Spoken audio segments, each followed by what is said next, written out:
Bonjour, bienvenue dans cette chronique Influence astrale.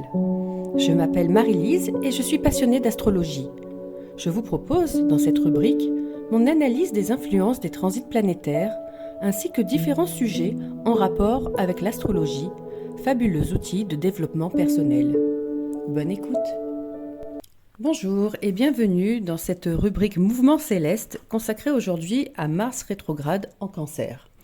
Alors pour ceux qui ont écouté la rubrique d'hier sur Mercure qui vient de passer dans le signe du Capricorne, j'avais indiqué à la fin que Mars rétrogradait dans le signe du Cancer à partir d'aujourd'hui. Mais non, c'est faux.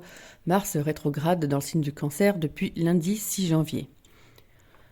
Alors on parle souvent de la rétrogradation de Mercure, mais il faut savoir que toutes les planètes rétrogradent en fonction de leur cycle de rotation autour du Soleil. Alors, Mars rétrograde, elle, environ 80 jours tous les 2 ans. Donc, cette rétrogradation de Mars, maintenant, se fait en Cancer. Le Cancer, c'est un signe d'eau, cardinal, lié à sa famille, à son foyer. C'est un signe qui est émotif, sensible. Mars, c'est la planète de l'action, de l'énergie, du dynamisme, mais aussi de la colère. Alors, le mélange des deux, qu'est-ce que ça donne ? Cela va donner une sensibilité exacerbée, des émotions en effervescence. Cela peut créer des tensions, des sources de conflits au sein de la famille. Alors, prenez garde pendant cette période de ne pas blesser quelqu'un au sein de votre foyer ou de votre famille.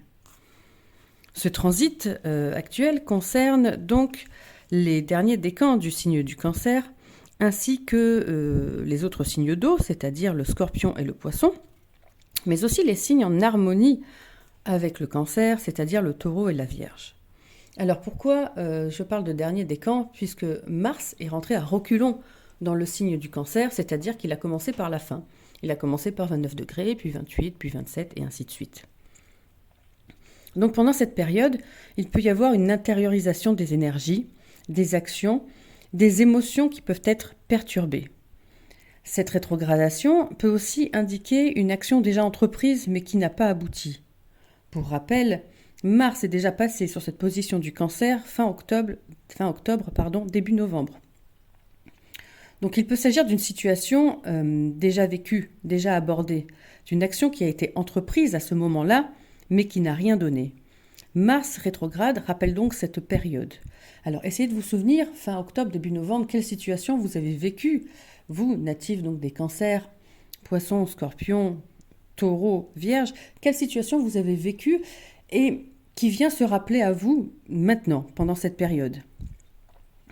Si je peux vous donner un conseil, si jamais ça concerne une action, entreprise ou quelque chose que vous souhaitez mettre en place, auquel vous auriez déjà pensé, donc fin octobre, début novembre, attendez que Mars repasse en mode direct aux environs du 24 février pour continuer cette action.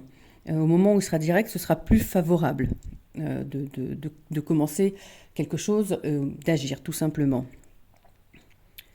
Ce transit enfin concerne aussi bien évidemment les Capricornes dernier décan puisque Mars sera en opposition directe à leur soleil.